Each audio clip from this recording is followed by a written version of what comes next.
What did you do next? I asked a couple of students what was happening. They didn't know. And then a student came by running and saying, "Get the hell out of here." And then To you? to anybody, just announced it in that area. Did that seem unusual? Extremely. Okay. At some point, did you get information that there was an active shooter? Not at that point, no. Okay. So the student that you mentioned comes towards you running and yells, Get the hell out of here. and what do you do next? I asked a couple of kids what was going on. They didn't know, again. So what did you do? Well, almost immediately after that, I asked the kids, the PA system went off and said to take Alice protocol.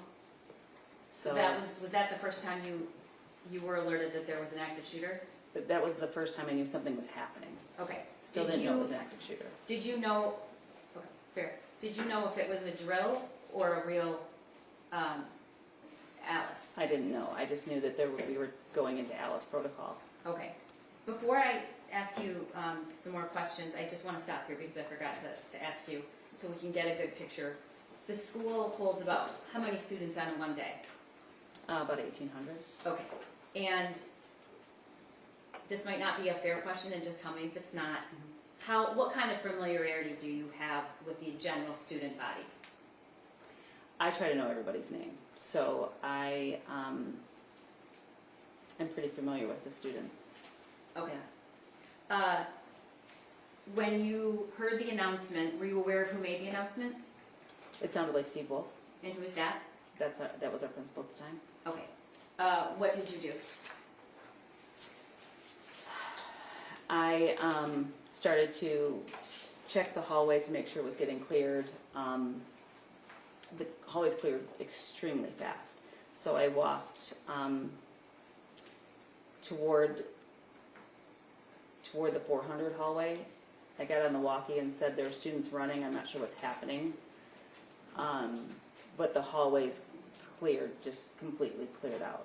So then I turned down the Did you hear anything else at that point? No. Okay. So you're in the 400 hallway, did you say? Correct. Okay. So starting at the top of the 400, yeah. And the announcement was to implement Alice protocol. Did you say that? Yes. Okay. And is that what you did? I made sure the kids did. Okay. I did not. What did you do? I went down the 400 hallway to make sure that the hallway I was closest to, students were taking cover. They did very quickly. One student came up very late to the situation, and I made sure that he got into a classroom. He asked if it was a drill. I said, doesn't matter if it's a drill. You got to take cover. At this point in the hall, when you were walking down these halls, were the classroom doors open or closed? Closed. Okay.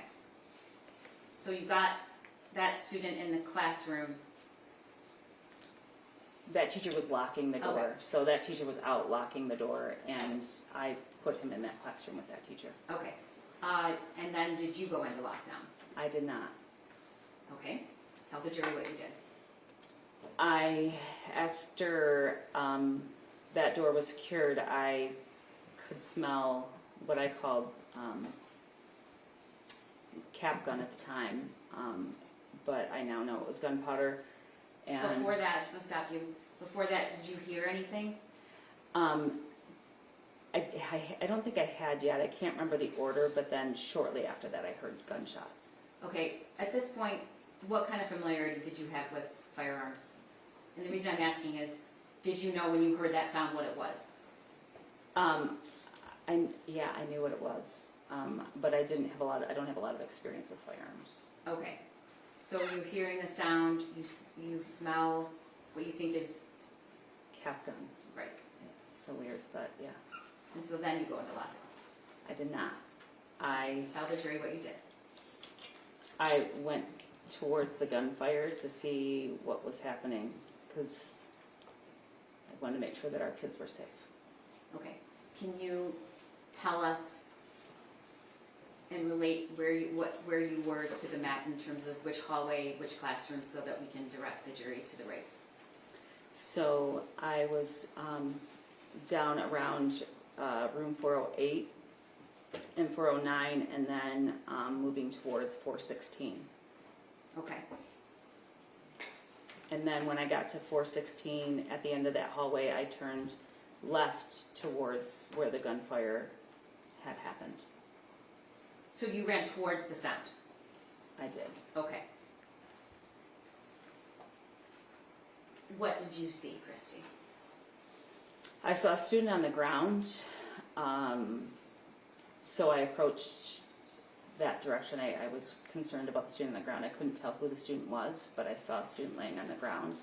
Did you see anything else in the hallways at this point? At that moment, I don't believe I did quite yet. Shortly after I did, like very quickly. Any other people?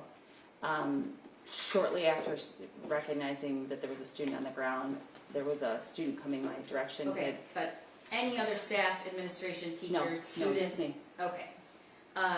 Now, the judges made very specific rulings that you cannot talk about any sort of highly suffering. So I want to make sure that we describe what happened, but in a way that comports with her order. Did you approach that student? The student on the ground? Yes. Yes. All right. And describe how the student was lying down. Face down, face up. He was face down and looking away down, well, face down. His head was more turned towards that opposite of where I was. So away from you. Away from me. And there was a garbage can in the way, so I moved the garbage can out of the way so I could get to him better. And Kristy, when you approached the student, did you have could you see any signs of injury? Did you know what happened to the student? I didn't know anything at that point, no. Okay, what did you do next? I looked up the hallway and I could see another student look like he was bringing his arm down. My assumption was that was probably the shooter. And so what did you do? I let the office know on Milwaukee that I had eyes on the shooter. Okay. And were you instructed to do anything at that point? I don't remember. Would it have mattered? Probably not. Okay. I had a student at my feet. Okay. Tell the jury what you did. The shooter was coming closer to me. As he got very close, I realized it was Ethan, and it didn't seem right to me because Ethan always seemed like a sweet kid. I just couldn't picture that being him, so I talked to him.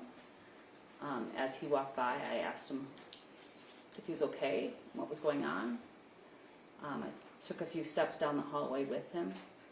Did you see that he was holding anything? Yeah, he had a gun in his hand. Okay. And what did the shooter do? Did he look at you? Did he turn away? Did he speak to you? he looked away from me, which that made me, I knew for sure that at that point he was the shooter because he would have talked to me. If he were in a, typically he would have said something to me. He would have talked to me. Okay. And I do have to ask, why didn't you take cover? There was a student that needed my help. Okay. So, at some point, were you alone in that space? Did the shooter pass you by? Did he stop? He kept walking. I walked with him for just a couple of steps and a few, I don't know, probably, I can't even measure, probably 10 feet. And then I turned my back on him. I know this is ridiculous that I did, but I turned my back on him because I had a student that I needed to check on.